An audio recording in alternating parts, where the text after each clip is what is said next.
Et salut internaute, ça me fait super plaisir d'être avec toi aujourd'hui. Et le sujet, c'est ça. Bon alors, le cinéma, c'est pas mal toute une série de codifications à tous les niveaux, ce qui donne une réalité qui est relativement exagérée la plupart du temps. Et on se retrouve... il y a plusieurs situations, par exemple, je donne un exemple, mais c'est vraiment à tous les niveaux. Quelqu'un qui veut prendre un ascenseur dans un building en Amérique, si c'est dans la vraie vie de tous les jours, il va appuyer sur le bouton, l'ascenseur est au 23e étage, il va attendre que ça descende jusqu'en bas. Des fois même, ça va être relativement long, parce que l'ascenseur va s'arrêter au milieu, prendre d'autres personnes. Dans un film, il appuie sur le bouton, l'ascenseur est directement là. C'est sûr que je me vois mal en tant que spectateur regarder le gars attendre son ascenseur pendant 15 minutes parce qu'on veut être ultra réaliste. Donc à moins de se retrouver peut-être dans du film indépendant ou dans de l'absurde, même dans le film indépendant on ne verra pas vraiment ce genre de situation-là, mais ou sinon dans l'absurde, comme je pense notamment à Mr Bean par exemple pour les séries télé. Sinon, il y a une codification qui est établie par l'univers du cinéma. Et une des codifications qui est la plus importante, c'est la projection du spectateur. Le spectateur va toujours se projeter dans le ou les héros qu'on peut voir dans le film ou la série télé qu'on regarde. C'est toujours comme ça l'est aussi évidemment pour la littérature, ça existe pour la littérature et le théâtre. Mais au cinéma, on le vit peut-être un petit peu plus. Ce qui peut être compliqué quand on a affaire à un film avec un anti-héros, par exemple. Il faut vraiment que ce soit quand même bien écrit, parce que si on déteste la personne qu'on est en train de regarder, on va avoir du mal peut-être plus à coller au héros, si c'est mal fait, et que ça arrive aussi, il y a des mauvais films, et là on va commencer à penser à autre chose, et on n'est plus du tout dans l'histoire, et ça ne fonctionne plus. Donc, projection du spectateur. Alors, le quatrième mur, c'est quoi on parle de briser le quatrième mur. La première personne en fait qui en a parlé, c'était Denis Diderot en 1758 c'était discours sur la poésie dramatique. Là-dedans, il l'avait expliqué. Qu'est-ce que c'est, donc ça remonte quand même, tout ça pour dire que ça remonte, c'est pas d'hier. Qu'est-ce que le quatrième mur? En fait, ça vient du théâtre à la base, parce que au théâtre, quand on regarde une pièce de théâtre, il y a toujours trois murs, ou en tout cas dans la plupart du temps. Ça va être une pièce, souvent, donc il y a trois murs. Et le quatrième mur, qui est le mur qui fait face au spectateur, lui est invisible. Donc, on regarde des gens qui sont dans une situation donnée, des personnages qui n'ont pas conscience que nous, on est là, et nous, on peut les regarder à travers ce spectre-là. C'est certain qu'on ne mettra pas un vrai mur, parce que là, on ne verrait plus rien. Donc, ça explique le quatrième mur. C'est ça l'explication. Au cinéma, c'est le même système. Les personnages sont là et n'ont pas conscience que le spectateur les regarde, puisque c'est de la fiction. Donc, briser le quatrième mur, ça porte bien son nom.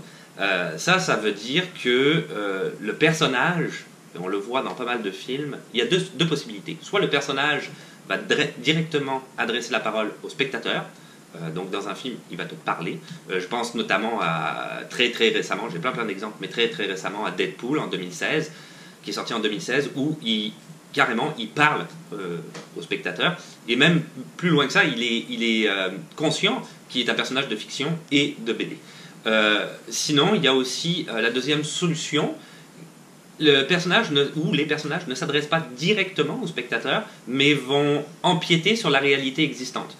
Par exemple, je pense au film de Spaceball de Mel Brooks en 1987, qui était sorti en 87, où il y a un fameux combat au sabre laser un petit peu ridicule, et finalement, il se retrouve carrément avec toute l'équipe technique qui est en train de filmer, etc. Donc, on voit tout de suite que là, ils ont brisé ce qu'on appelle briser le quatrième mur. Mais la majeure partie du temps, je dirais que c'est pas mal quand il s'adresse au spectateur. Il ne faut pas confondre, c'est très important, cette fonction-là de briser véritablement le quatrième mur avec la voix off. Ça, c'est deux choses complètement différentes. Briser le quatrième mur, ça va véritablement détruire une continuité narrative. C'est donc très compliqué à mettre en scène. je vais expliquer pourquoi après. La voix off, ça s'inscrit dans la continuité narrative. Comme exemple Kill Bill, qui était sorti en 2001 de Tarantino. Il utilise énormément, Tarantino utilise souvent la voix off, mais dans ce film-là, il utilise plus particulièrement beaucoup la voix off. Donc ce qu'il fait, c'est que on voit le film dans sa continuité, et au fur et à mesure, c'est Béatrix Kiddo, si je me souviens bien, l'héroïne, elle va expliquer les actions, soit qu'elle est en train de faire, soit qu'elle ne fait pas, ou même des actions précédentes qui ont eu lieu en flashback à ce moment-là. Donc on voit vraiment qu'il y a, c'est la continuité narrative, alors que briser le quatrième mur, on détruit une continuité narrative.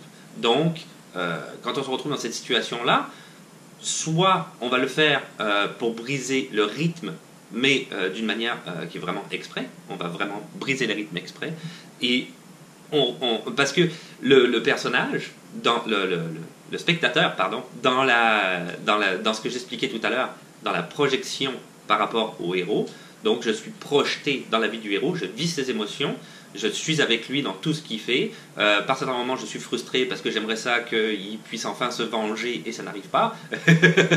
Donc, c'est ça. Et là, en plein milieu, il me parle. Donc, il casse ce rythme-là. Où moi, j'étais le héros. Là, je me rends compte que je ne suis plus le héros puisqu'il me parle. Et je redeviens le héros à nouveau, comme dans Deadpool. Donc, c'est très compliqué à faire pour pas qu'on tombe nécessairement dans l'absurde. Parce que ça va être rapide de tomber dans l'absurde. Là, je pense à Spice World, qui est sorti en 97, où effectivement, c'est plus ou moins bien fait et on tombe vraiment dans l'absurde assez rapidement. Donc, faire très attention à ça. Et aussi, un autre film que j'ai en tête, qui est complètement différent, où lui, il brise le quatrième mur, c'était dans American Psycho, avec Christian Bale. Il brise le quatrième mur pour nous faire participer, en fait le spectateur à l'action qu'il vient de commettre. Donc notamment là, c'est des séries de meurtres.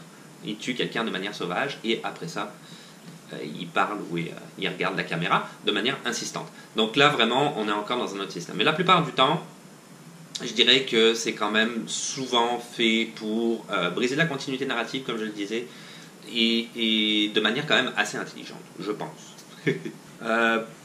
Il y a énormément de films où on voit, surtout dans le cinéma américain, où on voit cette procédure de briser le quatrième mur. Pour moi, le film par excellence, mais c'est mon avis, chacun peut avoir son avis, mais pour moi, le film par excellence, c'est Ferris Bueller's Days Off de John Hughes, qui est sorti en 1986 avec Matthew Broderick. Ça, c'est vraiment le B à bas de la manière de faire. C'est dans un acte littéralement social qui fait ça. Il explique vraiment sa manière de penser et pourquoi le personnage, j'entends, pourquoi il fonctionne de cette manière-là. John Hughes, le film, il faut le revoir, je pense que c'est un classique, très honnêtement, et il faut le revoir dans le contexte de l'époque. Il faut toujours, d'après moi, revoir un film dans le contexte de l'époque. C'était le premier film du genre. John Hughes, c'est le parrain un petit peu des films pour adolescents dans les années fin 80, début 90, surtout les années 90, fin 80, ouais, pas mal. Donc c'est sûr que ce film-là, à l'heure actuelle, a été repris par pas mal d'autres films et il pourrait paraître cliché, mais il faut toujours regarder un film en se mettant dans le contexte de l'époque et en se disant « Ouais, c'est le premier film qui avait été fait de ce genre-là. » Ça, c'est super important. Moi, c'est comme ça que je vois les choses. J'essaie toujours de regarder un film de cette manière-là. Et ce film-là, c'était un des premiers films pour ados qui utilisait ce processus-là, parce qu'il y avait d'autres films qui avaient été faits avant de cette manière-là aussi. Je parle de briser le quatrième mur. Donc, vraiment... Pour moi, ça c'est un grand classique. John Hughes, entre parenthèses, il avait fait quand même pas mal de films à l'époque, comme je pense à Home Alone, que tout le monde connaît avec Macaulay Culkin, ou Breakfast Club, avec Emilio Estevez. Donc, bon, les films, il faut toujours les regarder en VO, mais des fois, les acteurs sont pas terribles. C'est ce que je pense aussi. Et il y a aussi c'est une parenthèse, et il y a aussi une série télé, Scrubs, que ma conjointe regardait beaucoup, et que moi j'ai plus ou moins regardé en étant à côté de manière passive, et c'est vrai que c'est employé régulièrement. Le personnage principal le fait quasiment tout le temps, il parle vraiment au spectateur, mais encore une fois, dans la continuité narrative, c'est très intelligent, et à un moment donné, ils expliquent même dans la narration, plus tard dans la fiction, qu'est-ce qui se passe pendant qu'il parle aux gens. Et en fait, il est shut down, quoi. Il parle pas, il bouge pas, il se passe rien. Les autres personnages se demandent qu'est-ce qu'il fait, il est complètement immobile, le regard dans le vide. Mais en fait, pendant ce temps-là, c'est une narration qu'il fait au spectateur. Dernièrement, on a vu aussi une série télé, Mister Robot, mais ça, c'est une manière un petit peu de briser le quatrième mur.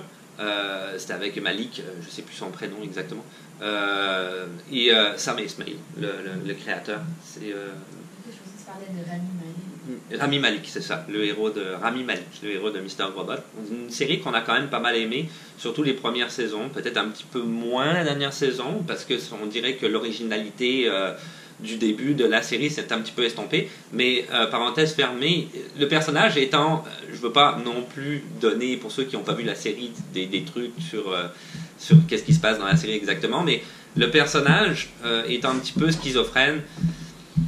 C'est sûr qu'il parle à la caméra, mais on ne sait pas s'il parle à nous, s'il parle à lui, s'il parle à sa voix intérieure. On a l'impression qu'il parle au spectateur comme une entité qui est externe à son univers. Donc c'est très difficile à dire si on est vraiment dans ce concept-là. Mais c'est ça, Ferris Bueller's Days Off. Mon anglais est moyen, mais je tiens à dire les titres en langue originale. Donc c'est ça. Pour moi, grand classique à voir avec Matthew Broderick. Et voilà, c'est tout pour aujourd'hui. Donc si tu veux mettre des questions, des suggestions dans les commentaires, surtout des suggestions, si tu as un quelconque sujet ou quoi que ce soit qui a un rapport avec le cinéma dont tu voudrais que je parle, ça serait une bonne idée. Ça me donnerait des idées. Donc si tu veux t'abonner, il n'y a pas de souci parce que c'est bien plus facile pour savoir quand est-ce qu'une nouvelle vidéo va sortir. De mettre un petit pouce bleu parce que ça fait toujours plaisir. Et puis, on se donne rendez-vous à la prochaine. Bye. Ciao.